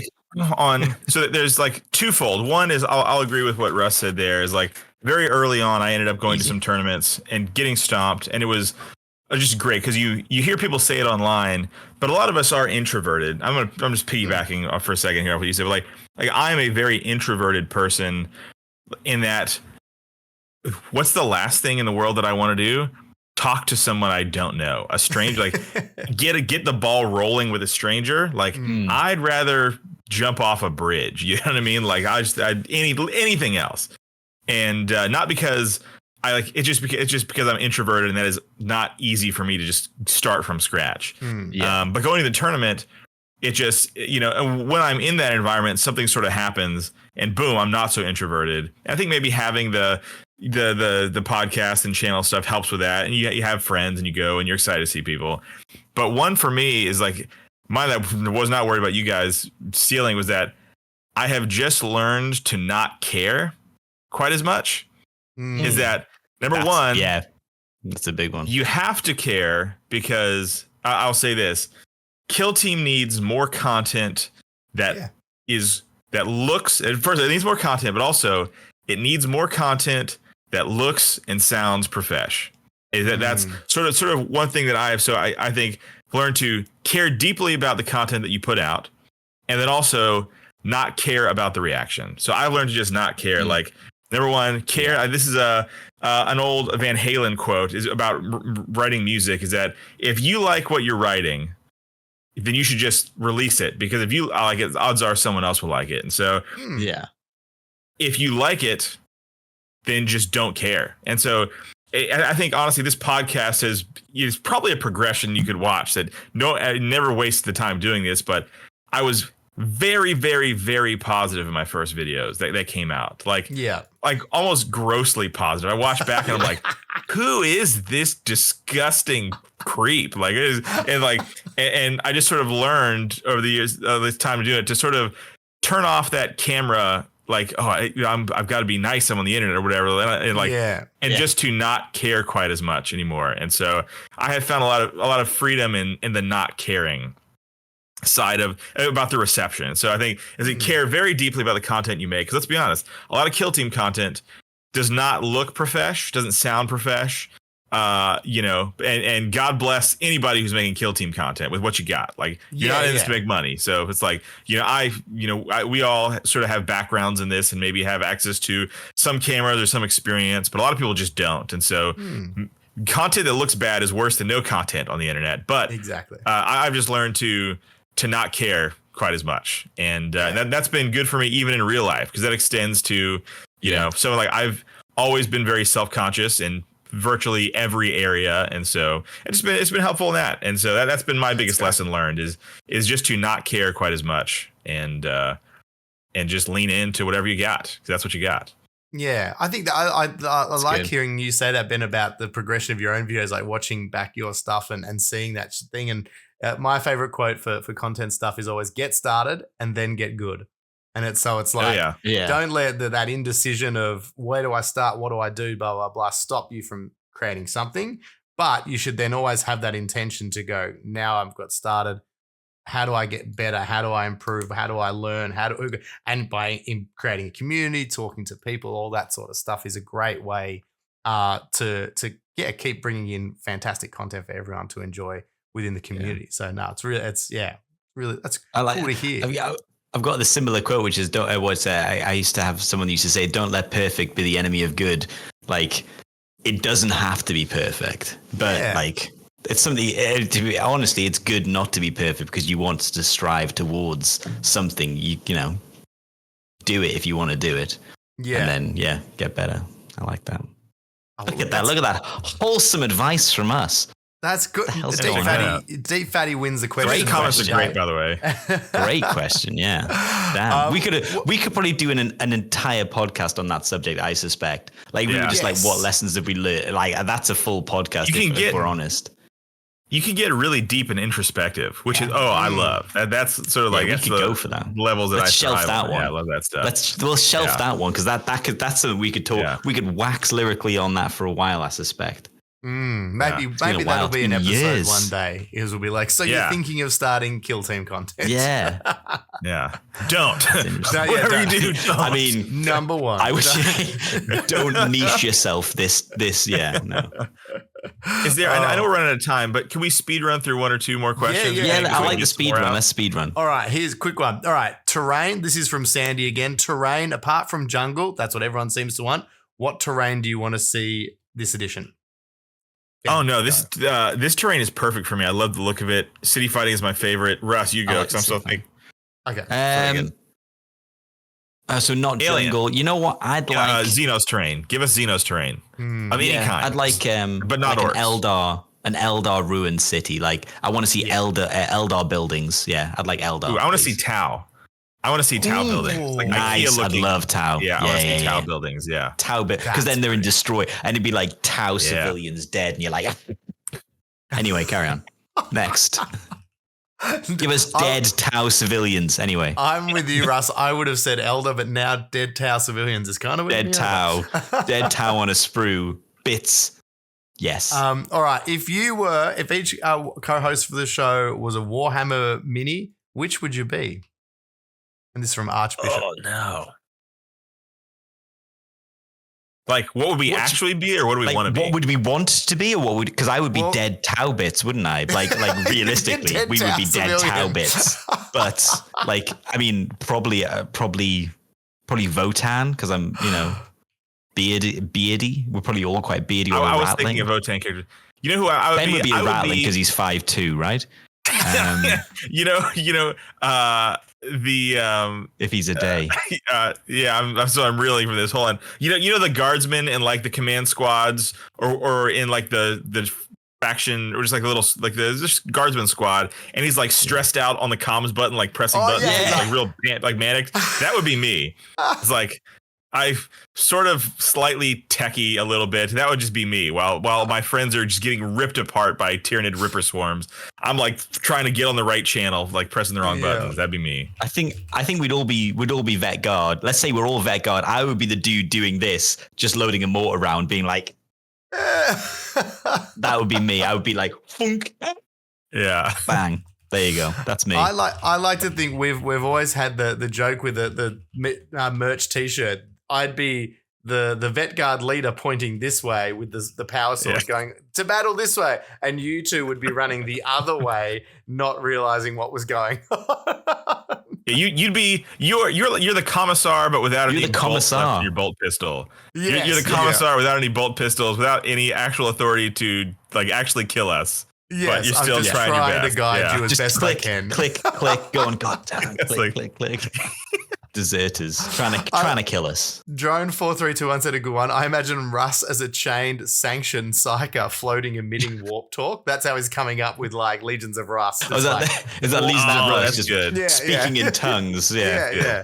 And there's me and diseased there's septic tank of a mind, writing down what he's spitting out, trying to decipher it. Like it's all gibberish. Oh, I dig it. That was all right. If each host were to fall to a chaos god, which one would it be? That's good. Which one can we pick? My one's already easy because it's already been foretold that I'm a butter boy. So I'm already signed up. You going Slaanesh? Got my bucket of butter. Is this the one that we?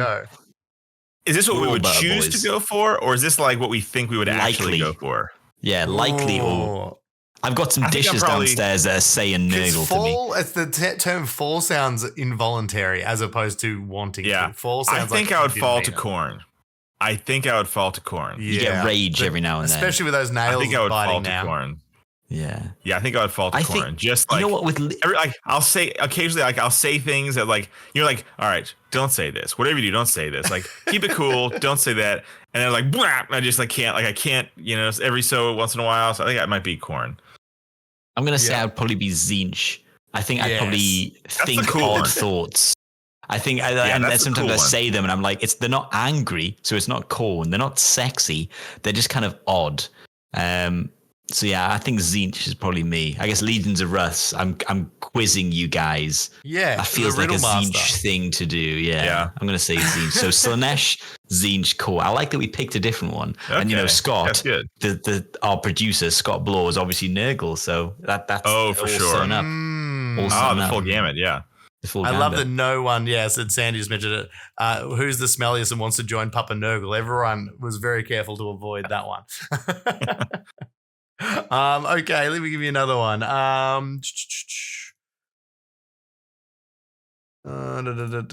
Okay. Oh, Russ, here's one. This one feels a bit personal. This is from Chris Knotts. Wow. Russ. Is this Chris? This is Scott Bloor then. Is it? Yeah, this guy. Update on the Solar Mega Team. What's the update? Where's this mega team? Oh, the Ultra team. The Ultra Mega Solar Auxiliary team. The Omni team still exists. The Omni team still exists. They're in the painting phase, which lasts typically 2 to 15 years. So they are in the painting phase. The Star Striders are done. They're actually going to be coming on the channel, Star Striders, the Omni team. But I do need to finish you know what? Having seen Chris's Exaction Squad results this weekend and how much he was enjoying that, I think I've built Exaction for the Omni team. I just need to paint them. So they're in the painting phase, but most of them have been built. Yeah. All right. What else have we got here? We're running out of good questions. Oh, here we go. I actually really like this one. This is from Kane117. You're approached by Amazon to make a 40K Kill Team inspired TV series. Wow. Which lore book series are you adapting for the series? Easy, Horus Heresy. That's so good. I'm going Horus Heresy, baby. No. I could not disagree stronger. Or, okay. So I've got two shows. I make the Horus Heresy, and then I'm going to make the, the Solar War with the Thunder Warriors. What is that? Whatever the Thunder Warriors, because they get ultimately betrayed in the end. Those are the two worst answers. Those are the two worst answers you could possibly Ben, you're thick. Ben, I'm sorry, those sir. Those are the two worst answers. You're scum. How should we introduce the Warhammer world to everybody? Let's talk about the big, dumb, stupid idiots that don't exist and that are meaningless. Did we say we were going to introduce people? I think we said what would be cool. And I want the Thunder Warriors being betrayed by Big G at the end of season 2 and then running on into season, like being like, oh, hello, my children. You've just saved the world. Gun them. What? Gun them down. And then they get gunned down by the custo. And then it's like, what the hell's going on? That's what I want to see. That's years of solid, if it's done well, solid television right there, my friend. But by all means, what's your beta choice? What are you telling us? What's the backup? I'd say probably literally anything other than Thunder Warriors. Anything other than Thunder Warriors, literally. What a heel! I say what a scumbag. I say you just full bore send it, and you pick up on so Death Watch. I think is awesome because you pick up in the middle of a Death Watch battle. What is the story? You introduce people to every faction. Each faction. What is the story? Okay. You're introduced. Just be with me here in a minute. You start off on the battlefield. No explanation. It's just Death Watch cutting people down. They're getting cut down. And then they start out 20 strong or whatever. And then it gets reduced down to 5 of them. And you pick a Blood Angel and an Ultramarine and a Salamander and whatever. And then these 5 guys. So you introduce them to all of so many of these different. So you introduce them to all the different chapters. Yeah, see that or a Guardsman story. It's a tapas. It's like if you do a Gaunt's Ghost, And then let's be honest. Who's the enemy though? Where the money is. Don't tell me Necrons, Ben, or I'll spit right down your face. Don't say Necrons. No, I agree. I don't think Necrons. I think you have something to go with a bit of character. Man, give me orcs. Capitalizing on. See, I would love orcs. I think orcs are a little too silly because. How can you bring orcs to Amazon and not keep that grim darkness? They're too. I love them, but I think they're too silly. So I think you go Tau. Oh yes. Sandy's just these big bold choice. Yeah. Tau. I think you maybe go Tau because why? Because they're not actually bad guys. You know what I mean? You could. Do we want them to face the nameless faceless Tyranid Swarm, or do we want them to fight somebody that like, oh, these guys actually have a society. Plan. These guys, you can get a background story on them as well. And it helps you not see the Death Watch as just the good guys. Did you just sell me on this? The bad, I think I did. We don't want that. It's better. It's better than your two ideas, Russ. Yeah. Yeah, I think so. Okay. And also to harken back to the original question, it was themed around a kill team. Kill team is a Death Watch idea. It is a Death Watch identity. Yeah. So that's my pitch. Death Watch. Damn. I quite like that. I quite like that. Stuck on this chainsword. Yeah. Yeah, I like that. That being said, I would love to see a cinematic of the Thunder Warriors getting gunned down. Oh, that'd be so cool. I love that you came back around. God, just that'd be awesome. Make Russ feel not that bad. Hey, but that would be rad. That would be rad. My trail. My one would be, and someone in the chat was pretty close. Drone 4321 talked about a penal legion. So I know the Suicide Squad. I know if you guys ever read the book, The Last Chances, I think it was called. And it's I haven't read it, but I'm familiar. It's all the ragtag, it's like and there's like Harkin's Last Chancers. What are they called? I think who's the character? No, what was his name? Schaefer. Schaefer's like so good. Yeah. And I'm thinking of my narrative campaign because I got a character called Schaefer. Did I steal that somehow? Oh, The Last Chances, man. Yeah, The Last Chances. It's worth a look. Colonel Schaefer. There you go. Thank you, Lap. But yeah, so I must have stolen that. It's like basically like Colonel Schaefer leads this like ragtag bunch of like troopers from different battalions and detachments. They've all been thrown together and they get sent on like suicide missions basically, and it's very cool. Chaos has got to be the enemy there then, because you need some Astartes to make it 40k. It's got to be like oof. A bit like what Ben was saying, the cool thing about it is like each time is a different world, different location, different enemy. So it could always be mixing up. Like they start here. And I always love the 40k universe from the perspective of like the humans, because they're kind of always out of their depth. So then you have Astartes in there, but they're mythical and one of them can be crazy. But sometimes I hate when that's how it should be. You just see like one Chaos Space Marine and they're like, we're all dead. It's like, well, that's it. Yeah. Do you see that guy over there, that giant? We're all dead. It's a Chaos Space Marine. That's it. You know what I mean? That's how it should be, really. Just one Chaos Space Marine, and everyone's like, "Well, this is it. This is it for us. Our entire battalion's dead now." Yeah, so, and because like Gaunt's Ghost does a similar thing, but it's like that gives you that like you feel relatable at that human level that like Space Marines are in it, but they're mythical or they're epic or they're only there at these huge moments, and you only see bits of their character. They're kind of unknowable, and that's what I always think for me is the cool part of Space Marines is it's like. They're just so far beyond humans, and so it's like human perspective. Watch that. I reckon that would be that book would be right there. You'd be ready to go. Incredible. Yeah. Cool. They used to have a game. I'll go for it. No, it was just the the D&D version of like one of the old versions of D&D where you couldn't play Space Marines because a Space Marine was a bad guy that you basically accounted, and it was like you counted Chaos Space Marine, decide how you die. Like it's it is like it's like facing like a 10th like this ridiculous dragon. It's like you can't win, so you have to do something, but it's not fighting, and it's kind of like that idea. I like that like. That's the 40k you think of. You see one of them and it is just death because they're just insane. So it's like in a video game when you run into that the character, someone's like they give you a boss fight at the start of the game, you can't win, and that sets up the story. That's what it's like. That guy that chases you slowly in Resident Evil 2, that just walks and just like, come on, buddy, come on, leave me alone. I'm stressing out here. Well, look, that's some good something answers. else that would be cool. Let's go on a bit. Oh, sorry, I'll keep it quick. So you have your high budget Death Watch show or whatever we're talking about here, the Colonel's Last Chances, whatever. But also, what would kill is after you establish the universe, you do like a Necromunda Hive World show where it's like intrigue and espionage and like you have like the higher up families controlling like a mafia show. Yeah, very political. Yeah, so you have like the high world, high what are they called, the royal families, whatever, and then you have just the scum sharks on the bottom, and it's like that show would be like a lower budget sort of. I think of like almost like House of the Dragon style. House of the Dragon meets like Blade Runner 2049. I think it would be like Blinders, awesome. But Necromunda. Peaky Blinders, but in 40k. Yeah, that's how I picture it. Meets Because 2049. He ends up getting swept up into the political world, but it starts down in the mud, and it's that ascension up the ladder. Like that's really cool. I'd love that. I dig it. Yeah, all right, that'd be good. I think. to cap off this wonderful 100th episode, we are running out of time, but I think we've definitely got time for at least one Legions of Russ. What do you reckon, Russ? We're going to do Legions. I've got a Legions of Russ. We got to do one. We can do a Legions of Russ. I think we should.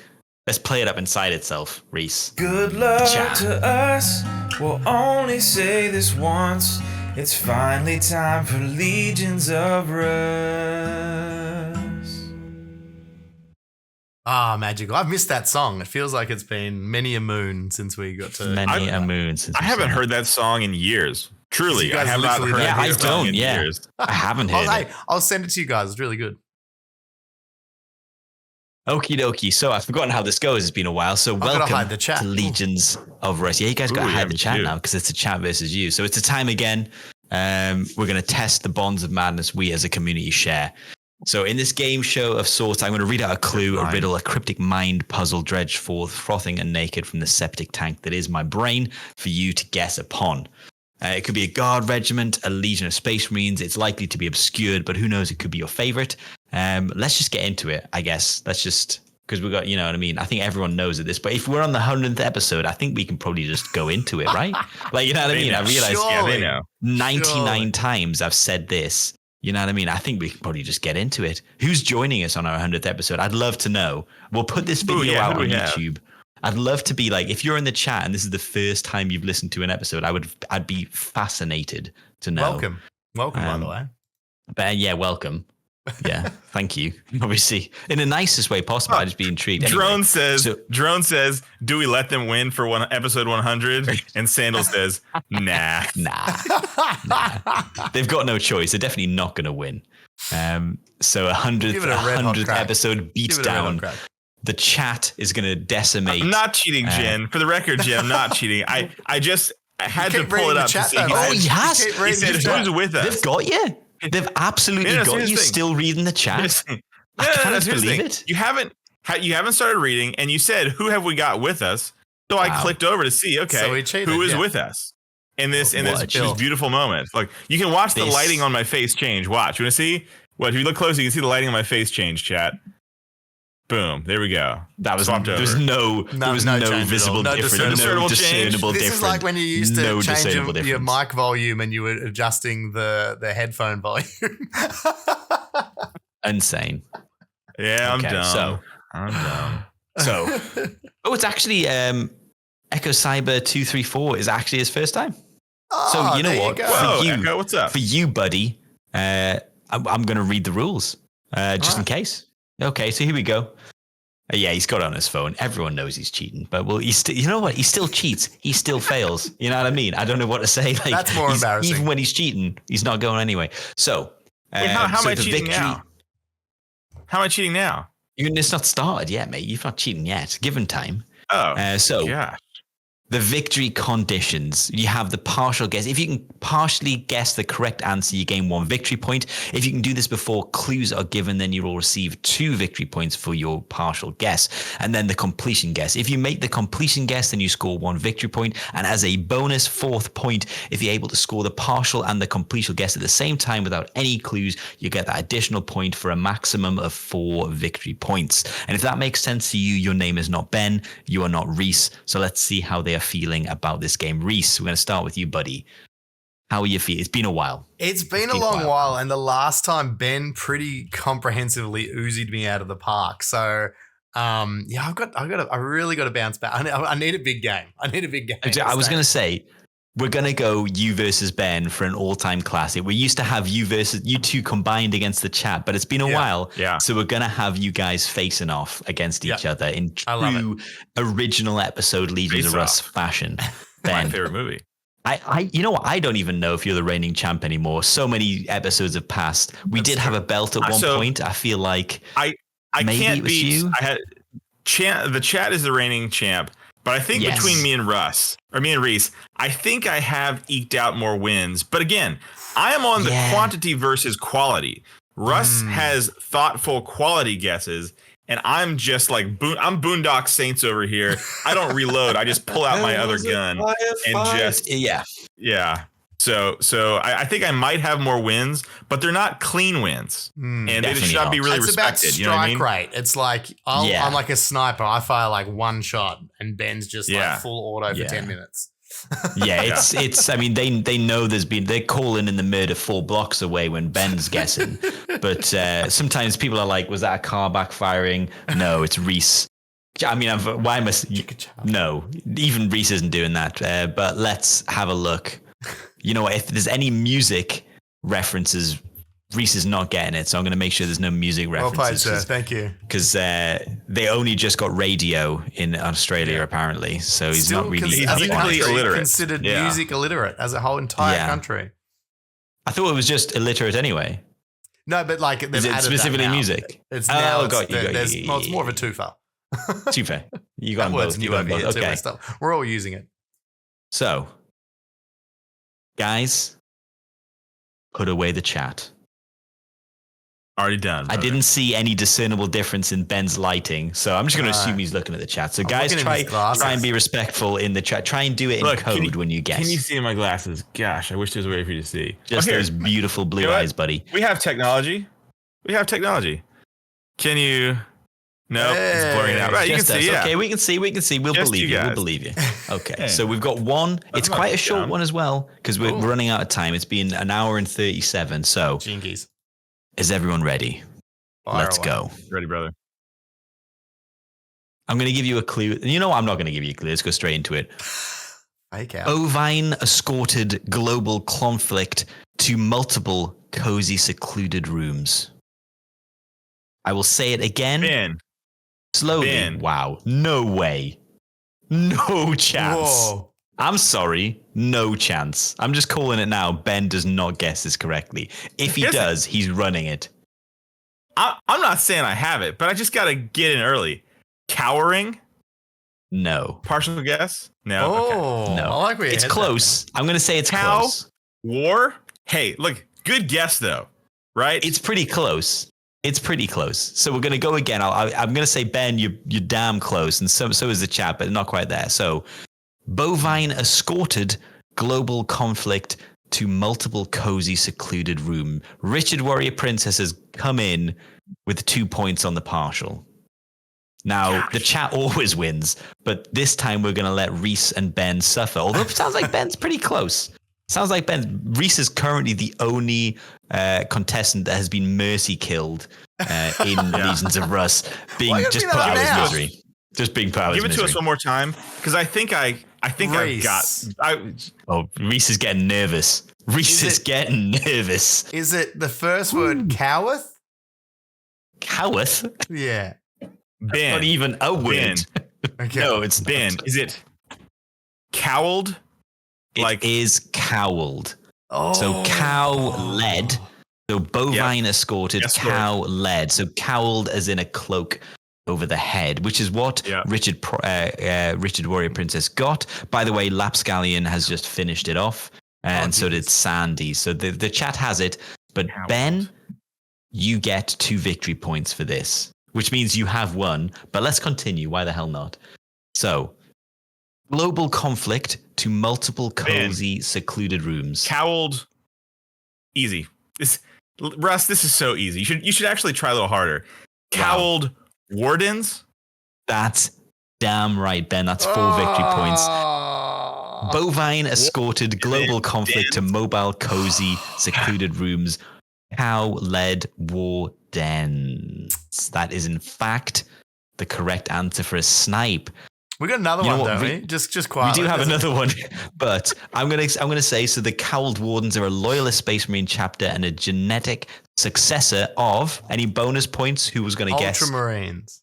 Oh, Dark Angels. Oh, I should have known Cowled Wardens. Okay. I should have known that. And unknown founding. It is in fact an unknown founding.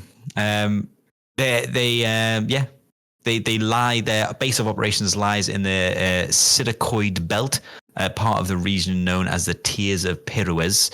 Rather than a single fortress monastery, they have several hollowed out asteroids, which is pretty badass. Ooh.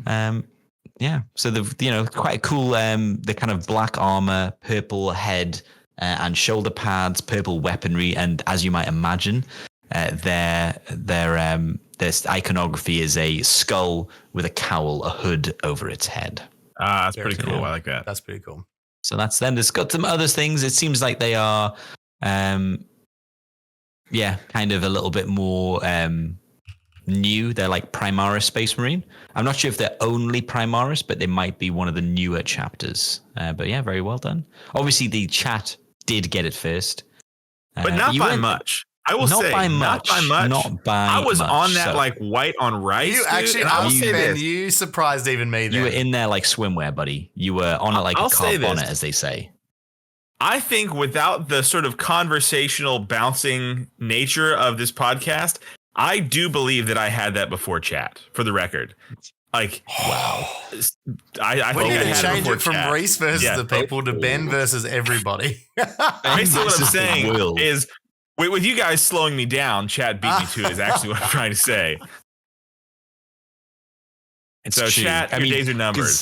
Yeah, you say Ben, and then I say some sort of something to you, and you pause respectfully before you guess, whereas the chat's just firing it out.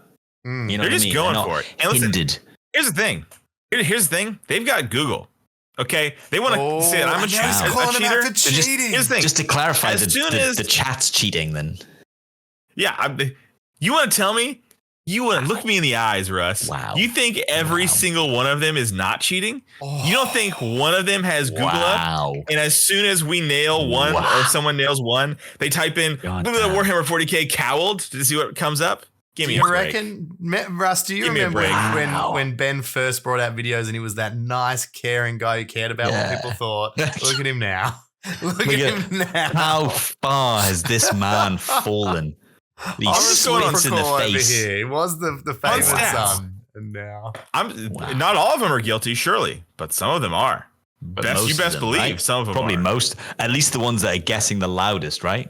Some of those loudest voices there, suspiciously loud. Could be. They know what's up. Could be. Well, that was Legions of Russ. I know Reese is calling for a second because he lost. Because I need something in my life. It's like let's just be clear on this. If Reese had got that, he would be saying, "That's time, guys. The show would have been wrapped up. We would have moved on. Ended by now." But Reese is calling for a second because he's lost. That's the 100th episode. It's the 100th episode. Do you want a second? It's kind of a nuts one. I'm not gonna lie. Let's do a second. Honestly, I want you to do it because I know that you said even by your standards, it's insane, and that's a little bit of behind the curtain for everyone. Yeah, so even Russ is worried about this one. I was writing this one as we were in the green room, and it involves an impression of a SNES game character, which I didn't think I'd be doing. You guys are older than me. Yeah. I've never even held an SNES. I might be half. This is built for Reese to come back. Well, you should get the rest. So we're going straight into it. I saw one in a museum one time. So close as I've gotten. This is why. Basically, I did this one to give Reese a fighting chance. Thank you. So let's go. So I'm just gonna roll in.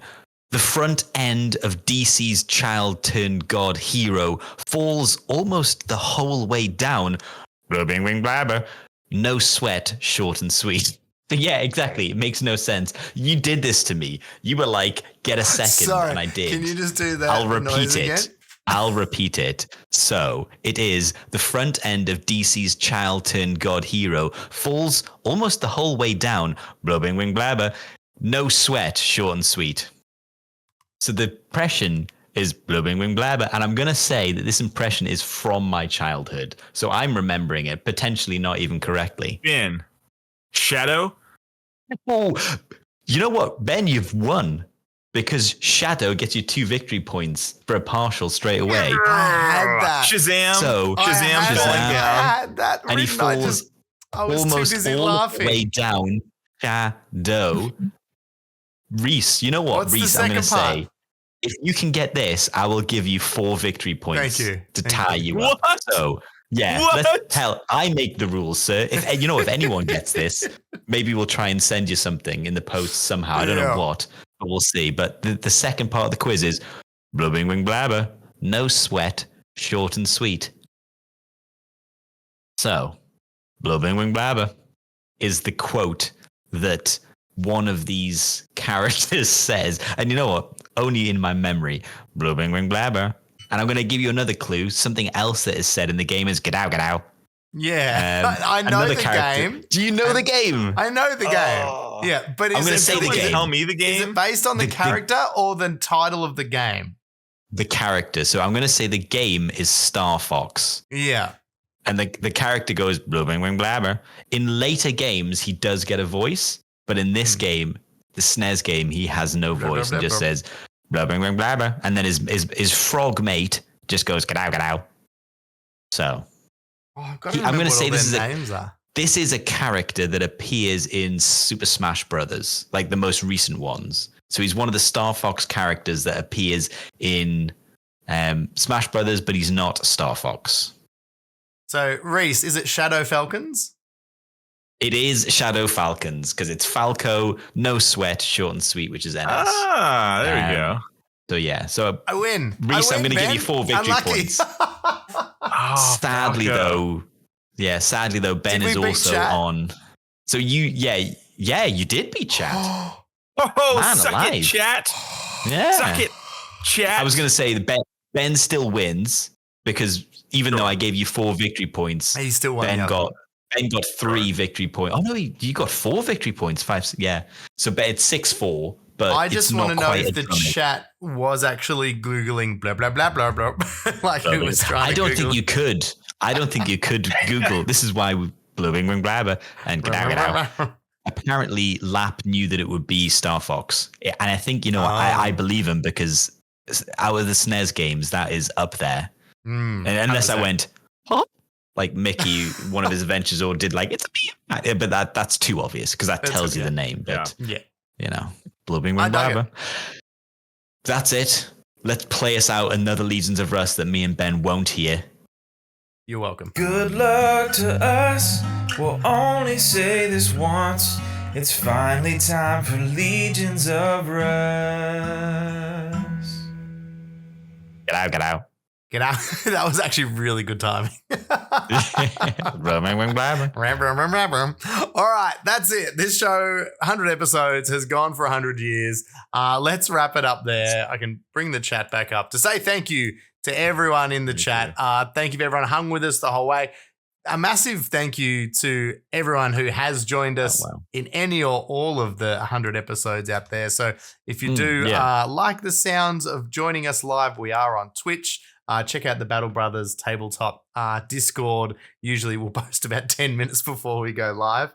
Or follow us on Twitch. I think I posted this morning today. I gave everybody lots of notice. I think it was like 2 days notice or something. It was crazy. Ridiculous. Pretty good. Let's see if that's how you know it's a 100 episode. It's a special one. Let's see if we can build on that for future weeks. 07's in the chat, as we love to say.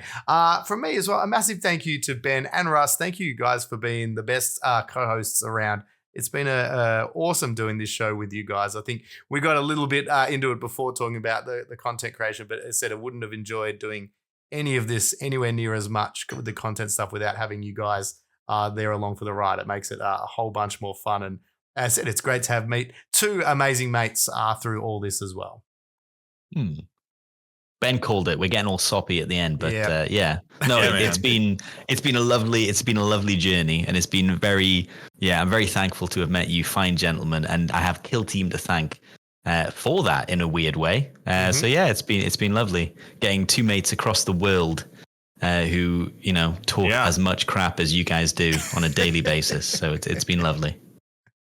No, it's wild, man. Like it's really wild. It's like in a true impactful way, Kill Team has changed my life from a career standpoint, like my actual real life job, to like having friends that I would never had any other. Like now I have friends all over the globe that I talk to on a regular basis that I never would have had before. And so Kill Team is actually in real tangible, not just touchy feely ways, changed my life. And so it's been good, man. I, love you guys, love the chat, hanging out. It's been, thanks to all the fine folks that have kept us going.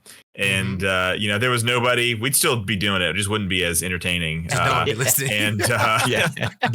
guys make it way more fun. And thanks to the Kill Team content creators out there that sort of inspired us to get going. Like your command points and your that was like the main one. Like in the I was gonna say days I think I was command point strategic asset. I wanted not strategic advantage. I used to love strategic they were an early one. Command point. Yeah, man. There's some great ones. Yeah, back in the old days. Yeah, It's so good. the ones that sort of got us going. And we look forward to seeing those of the future, the ones that join in and jump on board, because I think it's a space that it could do with lots more passionate content creators in the space, as well as plenty of room. I don't think there's such a thing as too much good content. So we look forward to seeing what comes out of as this new edition. Hopefully, there's more stuff on the way. Yeah, there's always room for one more is really the truth of it. And let's be honest, take a look at what's out there, boys. It can't really get much worse than some of what's out there. You know what I mean? So if you're thinking maybe should I, the answer is yes. Because give it a crack. Like if you made it this far, you get the real Ben, okay? If you made it this far, you get my real thoughts, okay? Gin the Sheep said, I like it, just clarified, but only one more. Only one more. Just the one. Just one. Very clear about it. And guys, as we sort of mentioned earlier in the show as well, if you want to check out the new t-shirt, if you are listening on the podcast version, head over to YouTube, click on the little tab at the end there of our Casual War Gamers channel. And it says in the shop there, you'll see the new Cheese Chasers shirt. That's a fantastic way to support us. I'm going to get one. So good. I want to get one as well. Actually, it sounds weird. I'm going to get my own merch. I said, come on, guys. I can't be the only one wearing our faces during the show. Yeah. But make sure you check it out. It's a huge, amazing way to support us with our big potential things we'd love to do towards the end of the year with a live show in person. So that's what we're building towards. Sandy, we'll do OnlyFans if we have to. If it gets to that, we might. Ben's got some great feet pics. The Butter Boys. We'll also put the link up in the Discord as well. So thanks for that heads up to Gin the Sheep. We'll chuck it there for you as well. Until next week, guys, episode 101. As always, a massive thank you to Ben from Battle Brothers Tabletop. Thank you very much, sir. Passing it on to my good friend Russ from GFN Gaming. Thanking you, buddy. It makes me think that you guys remember that I'm going to get to the end, honestly. But do you guys get Room 101 in your countries? It's the thing that you it's based on Big Brother. So there's a room. I can't remember. It's like 102 or something. It's the room next door to the room where you basically put everything you want to get rid of in Room 101. The thing you fear the most, exactly. Yeah, so it'd be cool to focus the next show on stuff that we hate, which is a real bad message to bring, but that would be interesting. Just to be like, what do we hate? And let's just throw it in there. Episode. Yeah, you know what I mean? Just I'm on board. Yeah. This anyway, I'm a real hate monger, guys. I got a lot of takes. Let's unleash Ben next episode. But thank you throwing this over to Reese at Reese to Wound, baby. Nice one. All right, we'll see you next show. Thanks again for joining us. See ya.